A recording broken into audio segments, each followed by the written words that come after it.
Welcome to Speak Stride English, the best place to help you learn English. It was a typical Wednesday afternoon when Mia, a 25-year-old graphic designer, received a small, unexpected package at her apartment door. Living in the bustling heart of the city, Mia was used to the rhythm of fast deliveries and quick exchanges. Yet she rarely received anything personal. With curiosity bubbling inside her, she picked up the neatly wrapped brown parcel, feeling the weight of it in her hands. "Who could have sent this?" she murmured to herself.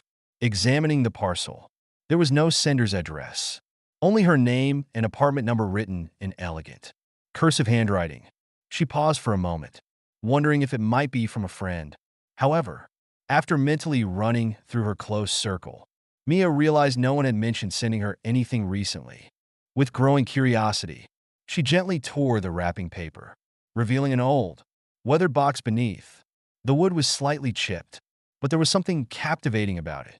On the lid, an intricate compass design was carved, and Mia's fingers traced over the delicate details, feeling the grooves in the wood. Inside the box, nestled in a small bed of black velvet, was an antique compass. Its golden exterior glistened faintly, even in the dim light of her apartment. The glass cover was slightly scratched, but the needle inside spun smoothly, as if powered by a mysterious energy. She lifted it out of the box and felt a strange warmth radiate from it. The compass wasn't like any she had seen before. It had a peculiar design instead of the usual north, south, east, and west markings. There were symbols Mia couldn't immediately recognize, symbols that resembled constellations, ancient runes, and what appeared to be a combination of animals and stars.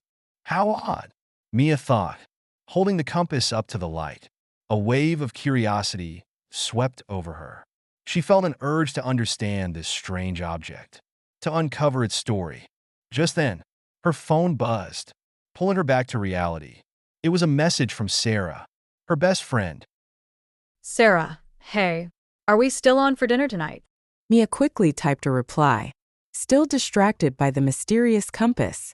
Mia: "Yes, but I have something to show you. Found something strange." After arranging to meet Sarah at their favorite cafe later, Mia returned to the compass. She flipped it over, hoping for any inscriptions that might reveal its origin. Instead, there was just one word etched on the back in faded script: "Begin." "Begin what?" she whispered, staring at the word. Later that evening, Mia walked into the dimly lit cafe, her heart racing with a mixture of excitement and confusion. She clutched the small compass tightly in her hand, waiting for Sarah to arrive. The usual hum of conversation and the comforting aroma of coffee filled the air, but Mia barely noticed. Her mind was fixated on the compass and the word "begin." A moment later, Sarah entered, her blonde hair catching the light as she waved at Mia with a bright smile. "Mia, what's the mystery?" Sarah asked, sliding into the seat across from her. Mia placed the compass on the table between them. "This arrived today," she began, watching Sarah's face for a reaction. Sarah's eyes widened as she leaned forward, examining the compass. "Whoa, this is beautiful and kind of old, right? Where's it from?" "That's the thing. I don't know." There was no sender, no note, just this, Mia explained, pointing to the compass and flipping it over to show Sarah the word "begin" etched on the back. Sarah looked intrigued, her fingers tracing over the compass just as Mia's had done earlier. "Do you think it means something? Like, maybe it's some kind of riddle or treasure map?" she suggested with a mischievous grin. Mia chuckled, rolling her eyes. A treasure map? Sarah, we're not in a movie. But even as she dismissed the idea, Mia felt a tiny thrill at the thought. What if this compass really was a key to some hidden adventure? Sarah leaned back, crossing her arms thoughtfully. "Well, if it is a riddle, you have to try and solve it. I mean, think about it. Maybe it's pointing you to something or someone." Mia couldn't help but smile at her friend's enthusiasm.